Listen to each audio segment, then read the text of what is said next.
Die verheerliking op die berg, Matteus 17, vers 1 tot 13.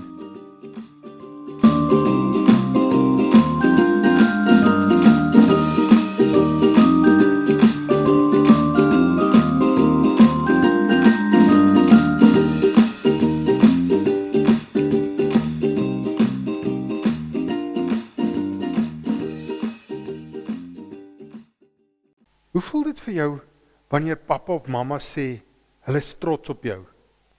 Is dat maar baie lekker gevoel, nie? Dit is iets wat ons eintlik gereeld wil hoor. Partykeer voel dit, ek maak dalk nie my ouers trots nie.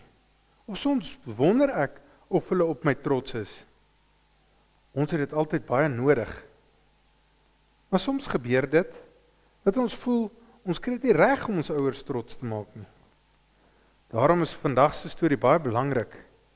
Vandag gaan ons sien hoe God die Vader voor die disippels van Jesus gesê het, hierdie is my seun op wie ek baie trots is.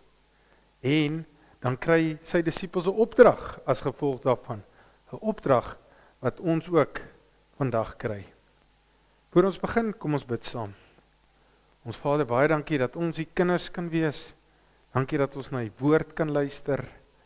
Heer, help ons om vandag mooi te luister. Help ons om te weet wat U vir ons sê. Bly ons nie in versoeking nie, maar verlos ons van die bose. Ons bid dit alles in die naam van Jesus Christus ons Here.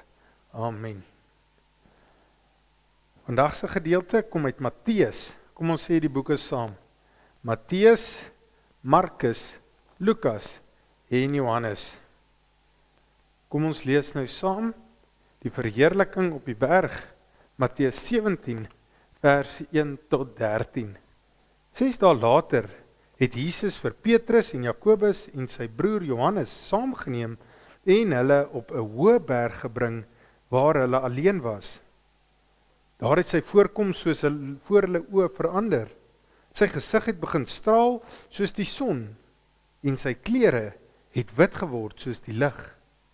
Skielik het Moses en Elia aan hulle verskyn en met Jesus gepraat. Toe sê Petrus vir Jesus, Here, dit is goed dat U hier by ons is. As U wil, sal ek hier 3 hutte bou. Een vir wie U, een vir Moses en een vir Elia.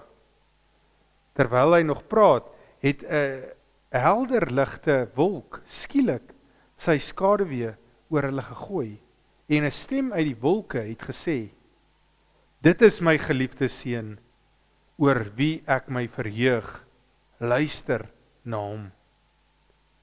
Toe sy disippels dit hoor, het hulle baie bang geword en op die grond neergeval. Maar Jesus het na hulle toe gekom, hulle aangeraak en gesê, staan op en moenie bang wees nie. Toe hulle opkyk, het hulle iemand gesien, nie, net Jesus alleen. Terwyl hulle van die berg afkom, het Jesus hulle beveel, wat julle gesien het, moet julle vir niemand vertel, voordat die Seun van die mens uit die dood opgewek is nie. Die disippels vra hom toe, waarom sê die skrifgeleerdes dan, dat Elia eers moet kom? Elia kom wel om alles weer reg te maak, antwoord hy. Maar ek sê vir julle, Elia het al gekom, maar hulle het hom nie erken nie en met hom gemaak net wat hulle wou.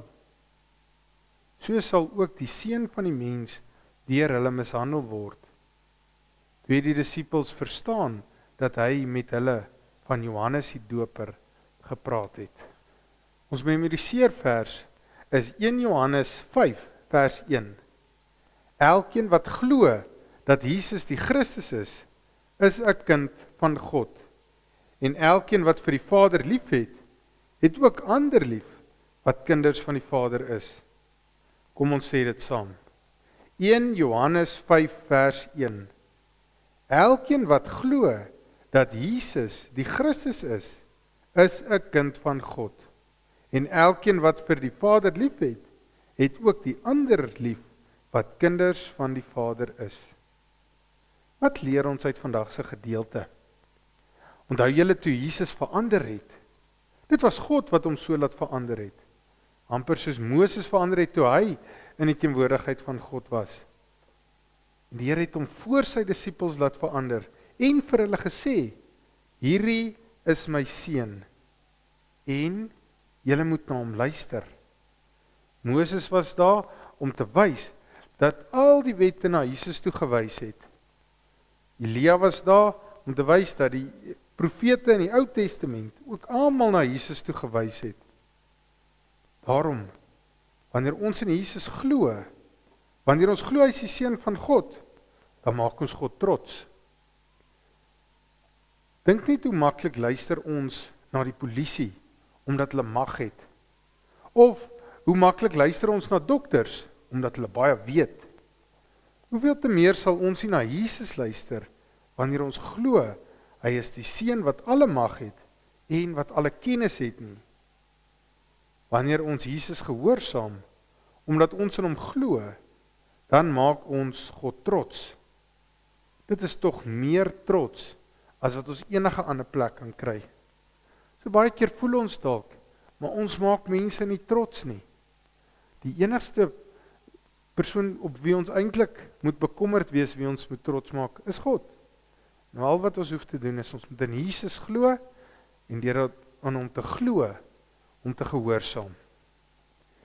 En die wonderlike nuus is, wanneer ons baie keer oortree, dan kan ons weer teruggaan na God toe, omdat Jesus vir ons sondes gesterf het. En wanneer ons teruggaan na Jesus toe, is dit klaar teken dat ons glo. Dat ons glo in sy genade en ons hom vertrou, dat hy ons sondes sal vergewe. Kom ons bid saam. Ons Vader, dankie dat ons ons Pa kan noem. En dat ons kan weet, jy is trots op ons. Dankie dat ons vandag hierso kan wees. Dat wil klaar teken dat ons na U luister. En Heer, help ons dat om te gee dat U ons dat U trots is op ons. Help ons dat dit vir ons die belangrikste ding word op wie ons wil trots maak. Help ons al hoe meer dat dit die enigste een trots is wat vir ons saak maak. Weer vir ons wat gesondig het en dit dalk nog nie bely het nie, nog nie vergifnis gevra daarvoor nie, help ons om dit te doen. En help ons om al hoe meer te lyk soos Jesus. Ons dankie vir alles wat U vir ons doen. Loof en prys U. Dankie dat U ons sondes vergewe. Jesus, dat U vir ons aan die kruis gesterf het. Amen. Onthou, ons Vader in die hemel is trots op ons, omdat ons in Jesus glo.